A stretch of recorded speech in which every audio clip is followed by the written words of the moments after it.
The next chapter in Firefly's classic real-time strategy series, Stronghold Warlords is the latest in a line of unique castle sim games. Developed by Firefly Studios, creators of the original Stronghold and Stronghold Crusader, Stronghold Warlords introduces new RTS mechanics, classic Stronghold units, and 4 unique regions. In Stronghold Warlords, players must first design, build, and manage a fully realised castle economy, before taking the fight to rival opponents lifted from the pages of history. But you won't be alone in the fights, with the addition of a completely new way to play Stronghold in the Warlord system. Players will besiege Great Khans, Imperial leaders, Shogun commanders and more as they grow their castle economy and construct new gunpowder-fueled siege weapons.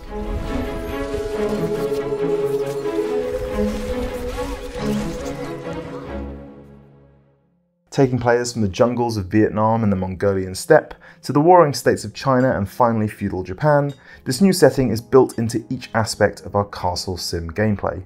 Popularity with your subjects is influenced by a wider variety of factors than ever before. A granary full of rice, meat and vegetables might keep your peasants from revolting, but in order to raise taxes, an army, and get the most from your workers, they'll need more than just full bellies. Quality clothing and housing, temples, tea houses, medieval entertainment, and even torture devices all have a role to play in the continued happiness and obedience of your peasant population.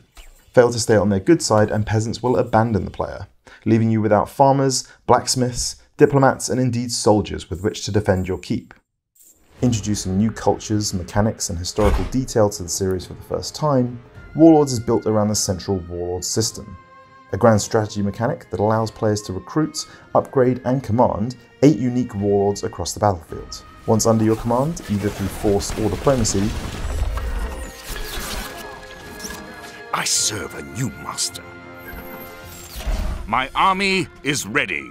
Each warlord boosts your strategic prowess with unique perks, characteristics, and upgradable abilities. Early on, players can boost their diplomacy and gold reserves with the help of the Crane Warlord, who also has a unique perk that boosts popularity within the castle. Later in the game, we might turn to more military-focused warlords, like the Tiger and Dragon. These more aggressive warlords can do everything from increasing melee damage and offering spiritual guidance, to growing your army with special units and even launching a full siege attack on the enemy. Utilize each warlord to boost your industry, fortify borders, forge weapons or launch a pincer attack, and you'll dominate the battlefield in no time. Each mission and multiplayer battle means a fresh set of warlords to command and new dynamics for every castle built. With all the warlords in this region, we have the numbers to launch a single great assault on the castle. To defend their castles, players will take command of Mongol hordes, Imperial warriors and samurai clansmen, as they prepare to besiege everything from Japanese castles to fortified Chinese cities. In addition to classic weapons like the trebuchet and mighty siege tower, Warlords also introduces gunpowder to the series for the first time. The Korean hwacha, rocket launchers, and fire oxen, inspired by Chinese siege warfare, are all options for players hoping to breach enemy walls and thin out an attacking siege force. When it comes to infantry, players will be able to recruit all new units including fire lancers, disciplined samurai, Mongolian bowmen, and heavily armoured imperial troops. Combine these with your siege weapons of choice and players will have all the tools they need to break enemy lines and defeat the enemy warlord. Whether you become the greatest lord through fear or admiration, military might or careful diplomacy, players will journey from 3rd century BC China and Vietnam all the way through to the rise of the Tokugawa shogunate and the coming of the Mongol Empire.